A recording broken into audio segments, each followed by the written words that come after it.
Assalamualaikum warahmatullahi wabarakatuh. Bagaimana kabarnya anak-anak? Sudah hari keberapa ya kita belajar lewat daring ini? Mudah-mudahan dengan pembelajaran lewat daring ini kalian tetap bisa mengerti dan paham dengan tema-tema yang telah kita pelajari bersama. Sekarang masih di tema 1, yaitu indahnya kebersamaan, subtema 1.1, keberagaman budaya bangsaku, pembelajaran ketiga.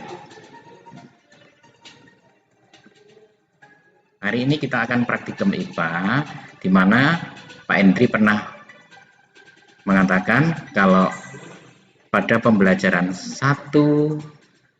pembelajaran atau pertemuan pertama kita mengetahui sifat bunyi dengan cara melalui praktikum. Nah, sekarang waktunya praktikum. Ya, praktikum di sini ada 3 yang harus kalian kerjakan, yaitu yang pertama mengidentifikasi sifat bunyi merambat melalui udara. Yang kedua mengidentifikasi sifat bunyi merambat melalui benda padat. Yang ketiga mengidentifikasi sifat bunyi merambat melalui benda cair atau dengan air. Kita lihat satu-satu ya. Untuk praktikum yang pertama, bunyi merambat melalui udara. Tujuannya sesuai dengan apa yang kita praktekkan sekarang, yaitu mengidentifikasi sifat bunyi merambat melalui udara. Alat dan bahan yang kalian persiapkan adalah selang plastik. Boleh pinjam selang yang ada di rumah, boleh yang 2 meter ataupun yang lebih, tapi jangan yang panjang-panjang ya.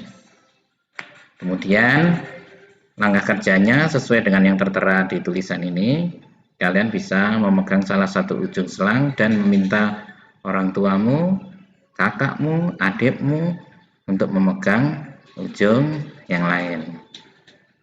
Kemudian selang itu tadi didekatkan di ujung selang tadi, didekatkan ke ujung telinga. Kemudian kamu meminta temanmu, pasanganmu tadi berbicara melalui ujung selang yang ia pegang. Dengan menyiapkan alat tulis, kamu mencatat apa yang dikatakan temanmu tadi, dicatat di kertas ya. Setelah itu nanti kamu bisa mencocokkan apa yang dikatakan temanmu itu benar atau tidak. Kalau sudah benar, berarti kamu sudah berhasil menulis atau mempraktekkan bunyi merambat melalui udara. Itu yang praktek yang pertama. Untuk praktek yang kedua, yaitu bunyi merambat melalui benda padat. Tujuannya mengidentifikasi sifat bunyi merambat melalui benda padat. Alat yang kalian gunakan yaitu gelas plastik ya, 4 buah saja. Kemudian benang kasur atau benang wol ya, untuk menghubungkan 2 gelas tadi. Kemudian yang ketiga adalah paku ya. Paku nanti yang menyiapkan bukan gurunya, tapi minta tolong orang tua untuk menyiapkan paku itu tadi ya. Langkah pertama, buat satu lubang kecil dengan ujung paku di tengah dasar gelas plastik ya, gelas bekas air mineral itu ya. Yang kedua, potong tali kasos sepanjang 2 atau 3 meter, boleh lebih tidak apa-apa. Kemudian memasukkan benang ke dalam gelas plastik melalui lubang kecil tadi itu. Kemudian buat simpul atau dengan lidi aja ya, potongan lidi.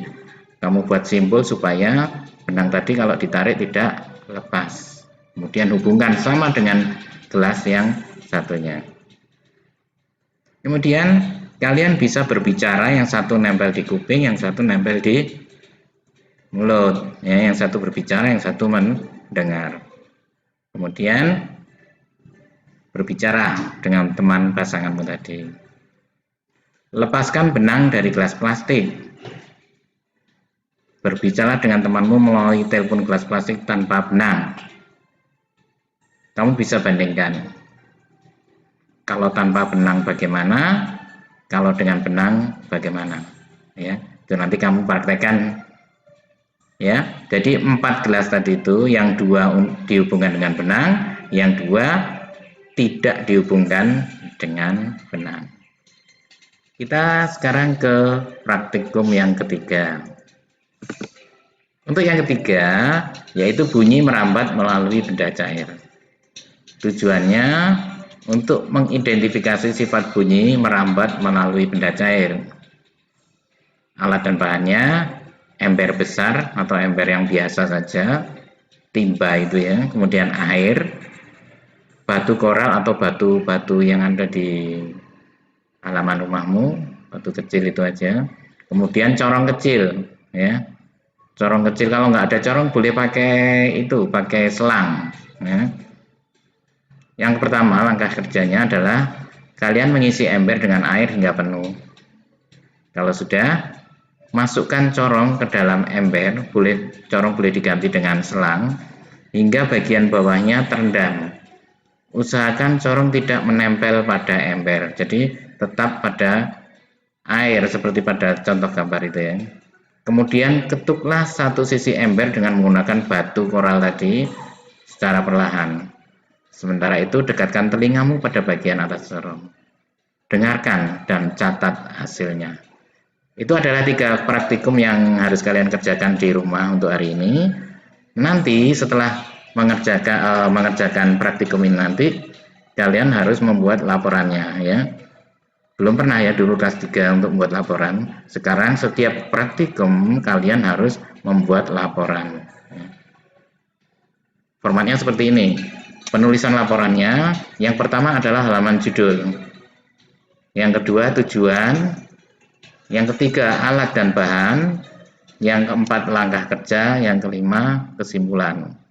Jadi ada berapa halaman itu kalau ditulis? 5. Seandainya satu halaman bisa dipenuhi untuk 2 poin ya, misalnya halaman judul, halamannya sendiri.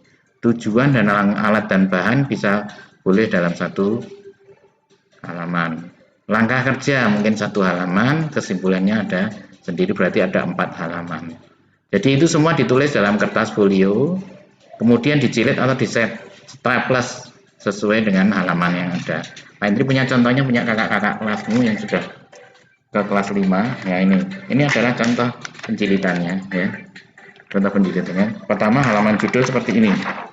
Cuman ini praktikumnya bukan praktikum untuk sifat baca, sifat bunyi ya. Jadi ini praktikum yang lain, contoh halaman judul seperti ini. Kemudian di sini ada alat dan bahan, langkah tujuan, alat dan bahan, langkah kerja ya. Boleh digambar, boleh dihias seperti yang kalian mau, dan yang terakhir adalah kesimpulan. Jadi di sini harus wajib ada. Untuk halaman judul bisa kamu buat, ini saya kasih contohnya. Tujuannya sudah ada di buku atau sudah ada di videonya Pak Hendri ini. Kemudian alat dan bahan sudah ada, langkah kerjanya juga sudah ada, kesimpulannya kamu buat sendiri sesuai dengan hasil yang telah kamu praktekkan hari ini. Oke anak-anak, demikian hari akhir dari pembelajaran hari ini. Semoga bermanfaat untuk kalian semua. Sekian dari Pak Hendy. Terima kasih. Assalamualaikum warahmatullahi wabarakatuh.